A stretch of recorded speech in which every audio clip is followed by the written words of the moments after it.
یہ کاغذ کا چھوٹا سا ٹکڑا آپ کو مالا مال کر دے گا، پر وہ کیسے؟ کیا آپ ساری زندگی غربت، تنگ دستی، مفلسی میں زندگی گزاریں گے؟ لیکن نہ، مجھ سے سونا بنانے کا آپ آج پورا نسخہ اور فارمولہ لے لیں۔ روحانی دنیا کے سونے بنانے کا ایک ایسا کشتہ اور ایک ایسا راز جو اب تک دلوں میں، سینوں میں رہا، آج میں اس کو افشاں کر رہا ہوں۔ اپنے گھر میں سونے کا دریا آپ بھی نکالیں، دیر کیسی؟ چند دنوں میں مالا مال ہونے کا راز۔ کیا آپ بھی ساری زندگی صرف خواب ہی دیکھتے رہیں گے؟ کیا آپ بھی ساری زندگی غربت، تنگ دستی میں گزاریں گے؟ کیا آپ اپنی نسلوں کو منگتا اور بھکاری چھوڑ کر جانا چاہتے ہیں؟ ہرگز نہیں۔ اس کا راستہ ہے، اس کی منزل ہے۔ وہ راز کیا ہے جس سے دولت، رزق، عزت، کائنات کے خزانے آپ نہیں بلکہ وہ آپ کو تلاش کریں؟ یہ وہ راز ہیں جس نے ہزاروں نہیں لاکھوں لوگوں کی زندگیاں بدل دی۔ یہ راز پانے کے لیے ہمیں 7ویں آسمان پر جانا پڑے گا۔ ایک چاندی سے بنا جہان ہے، ایک سونے سے بنا جہان ہے، ایک موتیوں سے بنا جہان ہے، جہاں کے پھل یاقوت، زمرد اور ہیروں سے بنے ہوئے ہیں۔ یہ کاغذ کا ایک خوبصورت ٹکڑا آپ کی تقدیریں بدل دے اور سونے کے وہ راز آپ کے پاس آ جائیں جسے دنیا ڈھونڈتے ڈھونڈتے قبروں میں چلی گئی۔ انسان جنت سے آیا، اس کا مزاج جنتی ہے، خواہشات جنتی، چاہتے جنتی، اس لیے وہ جنت کے بارے میں ہمیشہ سوچتا ہے، اور یہ قیمتی پتھر اور خزانے جنت کا حصہ ہیں، اور انسان ان چیزوں، قیمتی پتھروں یعنی سونا، چاندی، یاقوت، زمرد، ہیرا، کوہ نور، مرجان، زبرجد، ان کا پھر دیوانہ ہے۔ آخر کیوں نہ ہو؟ جنت ان خزانوں اور قیمتی پتھروں ہی سے تو بھری ہوئی ہے۔ میں آپ کو چند احادیث کا خلاصہ عرض کرتا ہوں، مفہوم توجہ فرمائیں۔ جنت کی ایک اینٹ سونے کی، چاندی کی، گارا خوشبودار، اس کی مٹی سرخ زعفران سے بنی ہوئی، اور جنت میں پڑی کنکریاں موتی اور یاقوت ہوں گے۔ جنت میں اڑنے والا ایک گھوڑا جو سرخ یاقوت سے بنا ہوا ہوگا۔ جنت میں نہر کوثر کے کنارے یاقوت اور موتیوں سے بنے ہیں، اور جنت میں یاقوت سے بنی حوریں ہوں گے۔ جنت کے محل سبز رنگ کے زمرد اور موتیوں سے بنے ہوئے ہیں، اور جنت الفردوس کی چھت اللہ کا عرش ہے جو یاقوت سے بنا ہوا ہے۔ جنت سے 2 یاقوت ہماری دنیا میں بھیجے گئے، لیکن اللہ نے ان کی خوبصورتی کو کم کر دیا، ورنہ تو ان کی روشنی سے مشرق و مغرب دونوں روشن ہو جاتے۔ وہ دونوں یاقوت قیمتی پتھر، ایک حجر اسود اور ایک مقام ابراہیم ہے۔ انسان جنت کا باسی ہے، اس لیے ہمیشہ ان چیزوں کی تلاش میں رہتا ہے۔ آپ تاریخ اٹھا کے دیکھیں، ان قیمتی پتھروں کے پیچھے کتنی جنگیں ہوئیں، قتل و غارت ہوئی، شہر برباد ہوئے، ملک برباد ہوئے، بچے یتیم ہوئے، عورتیں بیوہ ہوئیں، کھوپڑیوں کے مینار بنے ان خزانوں اور قیمتی پتھروں کے لیے۔ قیامت میں ایک ایسی جنگ کی پیشن گوئی میرے آقا نے فرمائی جس کا مفہوم ہے کہ قیامت کے قریب دریائے فرات سے ایک سونے کا پہاڑ نکلے گا۔ دنیا کی قومیں لڑیں گی، ہر 1000 میں 999 مارے جائیں گے، ایک بچے گا۔ آپ خود سوچیں، ان جواہرات اور قیمتی موتیوں کے لیے انسان کتنا دیوانہ۔ آخر دریائے فرات سے ہی کیوں سونے کا پہاڑ اور کیسے نکلے گا؟ آج میں اس کا آپ کو راز بتاؤں گا۔ اگر آپ یہ بھی چاہتے ہیں کہ ان قیمتی جواہرات کے مالک بنے بغیر کسی جنگ، قتل و غارت کے، گھر بیٹھے ان قیمتی پتھروں کے مالک بن جائیں، آپ کی نسلوں میں زمرد، یاقوت، ہیرے، جواہرات موجود ہوں، اور آپ کے بچے اس کے تاج پہنے اور کھیلیں، آئیں وہ راز بتا دوں، وہ دروازہ ہم مل جل کے کھول لیں جس سے گھر بیٹھے آپ مالا مال ہو جائیں، وہ قیمتی جواہرات آپ کے گھر آ جائیں۔ تو ایک روایت سناتا ہوں، مفہوم ہے، میرے آقا جب معراج پہ تشریف لے گئے تو چھٹے آسمان پر بیری کا ایک عظیم و شان درخت دیکھا جس کی جڑیں، چھٹے اور شاخیں 7ویں آسمان پر تھی۔ آقا نے فرمایا، جبریل نے مجھے بتایا سدرۃ المنتہا ہے، یعنی وہ درخت ہے، یہ مخلوق کے علم کی انتہا ہے، جو بھی نیچے سے آتا ہے یہیں سے وصول کرتا ہے، جو اوپر سے آتا ہے وہ یہیں سے وصول کرتا ہے۔ اس کے ارد گرد سونے کے پروانے اڑ رہے ہیں۔ جب اللہ کے حکم نے اسے ڈھانپا تو وہ درخت یاقوت، زمرد اور موتیوں میں تبدیل ہو گیا، اور اس میں ایسے رنگ نظر آنے لگے جس کو کوئی بھی نہیں جانتا۔ اس کے پھل ایسے ہیں جیسے مقام ہجر کے مٹکے، پتے ایسے ہیں جیسے ہاتھی کے کان، جڑ سے 4 نہریں نکلتی ہیں، 2 نہریں باطنی ہیں اور 2 زہری ہیں۔ آقا نے فرمایا، میں نے جبریل سے پوچھا ان نہروں کے بارے میں، تو جنت میں ہیں، اور زہری نہریں دنیا میں ہیں، وہ ایک دریائے نیل ہے اور ایک دریائے فرات ہے، یعنی 2 نہریں باطنی ہیں اور 2 نہریں دنیا میں ہیں، ایک نیل اور ایک فرات، دریائے نیل، دریائے فرات۔ میں دونوں دریاؤں پہ گیا ہوں۔ دریائے نیل سدرۃ المنتہا سے نکل کر ہماری دنیا میں آ رہا ہے، اس لیے آج تک اس دریا کی بنیاد کوئی تلاش نہ کر سکے گا، اور دریائے فرات بھی اس سدرۃ المنتہا سے نکل کر دنیا سے آیا ہے، اور قرب قیامت میں سونے کا پہاڑ نکلے گا۔ پچھلے کئی سو سالوں سے مہم جو ایڈونچر اور تجسس اور شوق کے قیمتی ماہرین، سائنسدان اس کی بنیادوں کو تلاش کرنے کی کوشش کر لے، کوئی بھی کامیاب نہیں ہو سکے گا۔ ہو کیسے سکتا ہے؟ اس کی بنیادیں ہیں ہی آسمانوں میں۔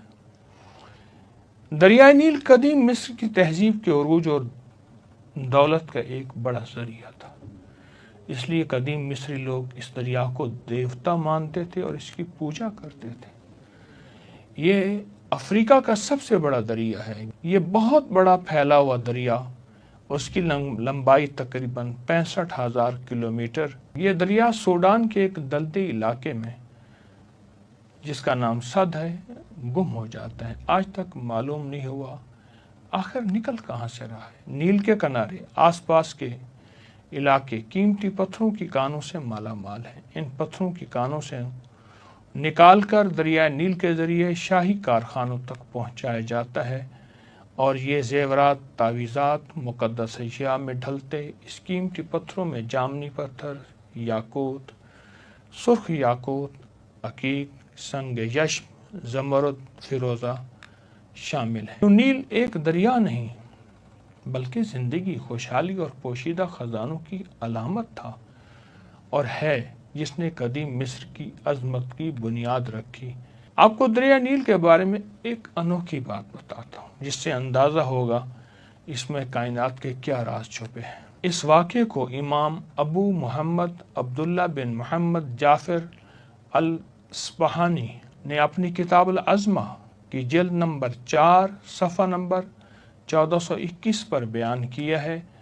عبداللہ بن صالح فرماتے ہیں، لیث بن سعد نے ایک عجیب واقعہ بیان کیا۔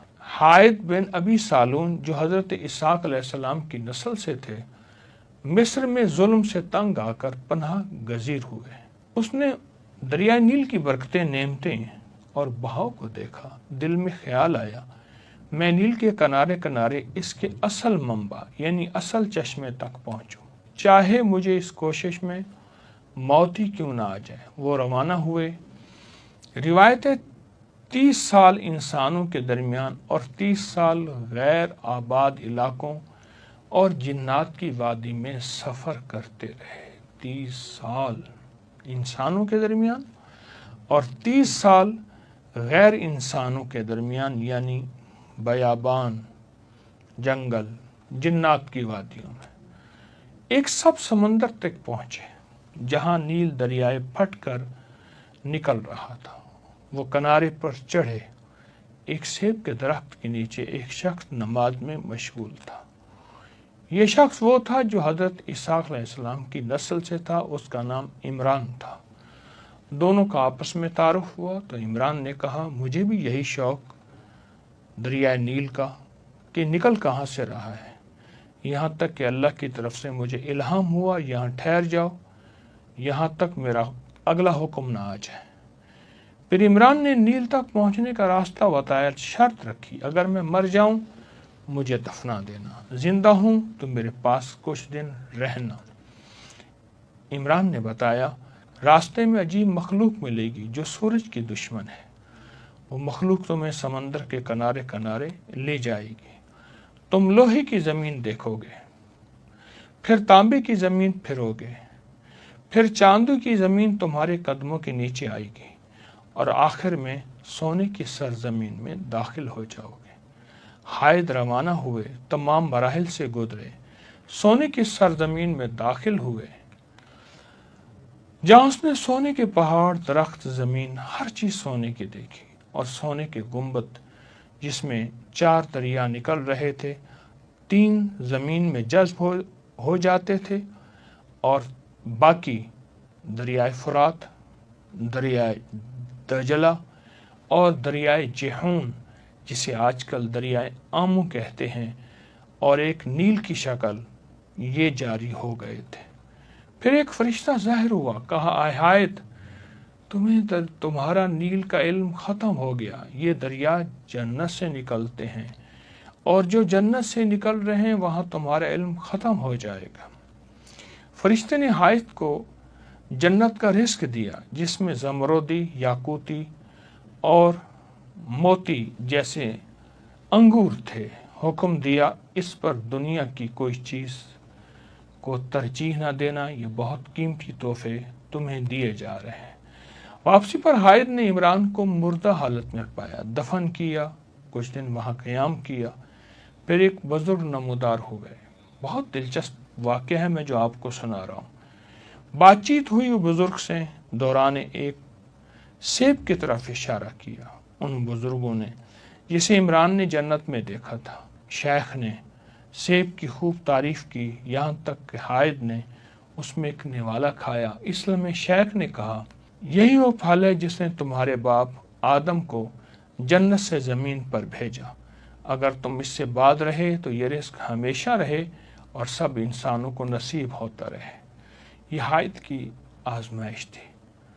اس نے وہ حد پالی جو اس کی ہمت تھی، پھر واپس مصر آیا، لوگوں کو نیل کا راز بتایا اور وہیں وفات پا گئی۔ آج آپ کو ایک ایسا عمل کرا دوں جس سے وہ جواہرات، وہ خزانے، وہ موتی، وہ ہیرے، وہ لال آسمان سے دریا نیل میں آ رہے اور دریا نیل سے آپ کے گھر آ جائیں۔ کیا آپ چاہتے ہیں؟ یقیناً ضرور چاہتے ہیں۔ تو پھر ایک کام کریں، یہ جو تعویذ ہے نقش دریائے نیل ہے، جو ہمارے ابکری میگزین میں، یہ دیکھیں چھپا ہے، ابکری میگزین میں چھپا ہے دریائے نیل، اور یہ نومبر 2023 میں چھپا تھا، نیٹ پہ موجود ہے۔ تعویذ ہے دریائے نیل کا۔ روزانہ کسی بھی وقت 11 مرتبہ سورۃ رحمان کی آیت فَبِأَيِّ آلَاءِ رَبِّكُمَا تُكَذِّبَانِ، تصور کریں کہ نیل سے روشنی، ایک تصور میں روشنی، جواہرات اور روحانی خزانے آپ کے گھر آ رہے ہیں۔ اس نقش کو سامنے رکھیں اور روزانہ کسی بھی وقت 11 مرتبہ سورۃ رحمان کی آیت، اور تصور کریں کہ نیل سے روشنی، جواہرات اور روحانی خزانے آپ کے گھر آ رہے ہیں، اور آیت پڑھیں گے فَبِأَيِّ آلَاءِ رَبِّكُمَا تُكَذِّبَانِ، اور اس کا ہدیہ حضرت عمر رضی اللہ تعالیٰ عنہ کی روح کو ہدیہ کریں، امیر المومنین حضرت عمر کی، جن کے وسیلے سے ہمیں یہ نقش ملا۔ آپ کو عمل کرنے سے کیا ملے گا؟ نمبر 1 رزق کی برکت، نمبر 2 کاروبار میں عروج اور ترقی، نمبر 3 نسلوں سے محتاجی ختم اور تنگ دستی ختم، نمبر 4 بے اولادوں کو اولاد، نمبر 5 نسلوں میں بیٹے ہی بیٹے، نمبر 6 آپ جہاں چاہیں وہاں عزت، وقار، شان و شوکت، نمبر 7 ذاتی گھر، بہترین گھر، بڑا گھر اور خوبصورت، نمبر 8 بڑے لوگ، حکام، افسران آپ کے خیر خواہ ہوں گے، اور نمبر 9 آپ اور آپ کی نسلیں صحت اور عافیت والی زندگی گزاریں گے، اور نمبر 10 آپ کو روحانیت میں عروج اور کمال حاصل ہوگا، اور نمبر 11 اللہ آپ کو اور آپ کی نسلوں کو دنیا کے قیمتی خزانے عطا کرے گا۔ آئیں مجھ سے ایک دفعہ اس کا طریقہ پھر سن لیں، ہم دہرا لیتے ہیں یہ عمل کیا ہے۔ یہ تعویذ نقش دریائے نیل، اس کو لکھیں گے، پرنٹ نہیں، ہاتھ سے لکھنا ہے، لکھ کے سامنے رکھیں گے، آپ لیمینیشن کرا لیں روزانہ کسی بھی وقت جب آپ فارغ ہوں، اور یہ عمل ہر حال میں کیا جا سکتا ہے، ہر حال میں کیا جا سکتا ہے۔ اس کو سامنے رکھ کے سورۃ رحمان کی آیت فَبِأَيِّ آلَاءِ رَبِّكُمَا تُكَذِّبَانِ، اس کو دیکھتے ہوئے سخت تصور میں، اور تصور یہ ہو کہ اس کی روشنی، اس کا نور مجھے مل رہا، میری نسلوں کو مل رہا۔ دوسرا تصور، جواہرات اور روحانی خزانے جو اس کے اندر اور دریائے نیل میں موجود ہیں، عرشوں سے آ رہے ہیں، تو وہ یہ ساری چیزیں مجھے مل رہی، میری نسلوں کو مل رہی۔ پوری امت کا بھی تصور کرنا ہے، ہمارے دل میں ساری انسانیت امت کی خیر خواہی ہو۔ یہ عمل اگر آپ نے زندگی میں شامل کر لیں، یقین جانیے چھوٹا سا عمل ہے، 11 دفعہ پڑھنا ہے، پر آپ کی زندگی کو مالا مال کر دے گا۔ نیل کے اندر جتنے بھی خزانے ہیں، دریائے نیل کے اندر جتنے بھی خزانے ہیں، وہ سارے خزانے آپ کے ہیں، آپ کو ملیں گے۔ یہ عمل زندگی کا حصہ بنا لیں، گھر کا ہر فرد کرے، آپ کو جو وقت میسر ہو، جو لمحہ میسر ہو، جس میں یکسوئی ہو، جس میں سہولت ہو، آپ کو جو لمحے میسر ہوں بس اس میں کریں، اور ضرور کریں۔ زندگی میں کامیابیوں کے راز بکھرے ہوئے ہیں، لے لیں، وقت تھوڑا ہے، زندگی کی خبر نہیں ہے، کیوں؟ تاکہ دنیا بھی جنت بن جائے اور آخرت بھی جنت بن جائے۔ اللہ ہر چیز پہ قادر ہے کہ دنیا میں بھی جنت کی نعمتیں عطا فرمائے اور آخرت میں بھی جنت کی نعمتیں عطا فرمائے۔ آئیں، دیر کیسی، اس پہ توجہ کریں اور اس پہ دھیان کریں، اور انشاءاللہ کامیاب ہو جائیں۔ جزاک اللہ۔ السلام علیکم۔